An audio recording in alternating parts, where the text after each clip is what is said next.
ഈശോ മിശിഹായ്ക്ക് സ്തുതിയായിരിക്കട്ടെ. പ്രിയ സഹോദര സഹോദരി, നിനക്ക് നല്ല ഒരു ദിവസം നേരിയ ഈശോ നിന്റെ ജീവിതത്തെ ഇന്ന് സമർത്ഥമായിട്ട് അനുഗ്രഹിക്കട്ടെ എന്ന് പ്രാർത്ഥിക്കുന്നു. നമ്മളുടെ ജീവിതം എപ്പോഴും ദൈവത്തിൽ കേന്ദ്രീകൃതമാണ്.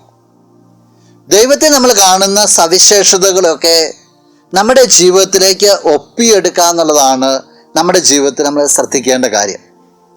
പ്രത്യേകിച്ച് ഈ നോമ്പ് കാലത്തിലൂടെ കടന്നു പോകുമ്പോൾ ക്രിസ്തുവിൻ്റെ ജീവിത ശൈലികളെ നമ്മുടെ ജീവിതത്തിൻ്റെ ശൈലികളാക്കി മാറ്റുക എന്നുള്ളതാണ്. അതാണ് നമ്മൾ കൊണ്ടുവരുന്ന മാനസാന്തരവും മനപരിവർത്തനങ്ങളുമെല്ലാം.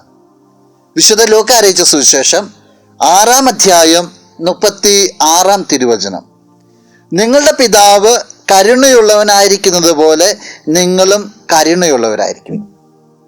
നോക്കിക്കേ, നിങ്ങളുടെ പിതാവ് കരുണയുള്ളവനായിരിക്കുന്നത് പോലെ നിങ്ങളും കരുണയുള്ളവരായിരിക്കും. അപ്പൊ ദൈവപിതാവിൽ കാണുന്ന ആ കാരുണ്യത്തിൻ്റെ ആ മാനദണ്ഡം, ആ സവിശേഷത, അത് ജീവിതത്തിലേക്ക് കൊണ്ടുവരുവാനായിട്ടാണ് നമ്മളോട് ആവശ്യപ്പെടുക.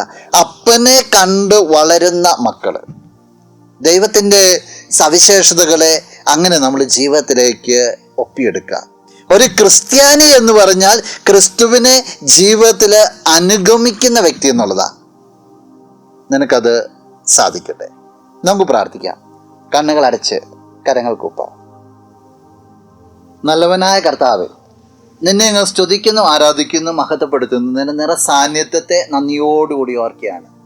ഈശോ, നിന്റെ ജീവിത ശൈലികളെ സ്വന്തം ജീവിതത്തിലേക്ക് കൊണ്ടുവരുവാനായിട്ട് ഈ വ്യക്തിയെ നീ അനുഗ്രഹിക്കണമേ. ഈ ദിവസത്തിന് വേണ്ടതെല്ലാം നന്മകളും കൃപകളും സംരക്ഷണവും എല്ലാം നൽകി അനുഗ്രഹിക്കണമേ, ഇപ്പോഴും എപ്പോഴും എന്നേക്കും. ആമേൻ. ആരാധി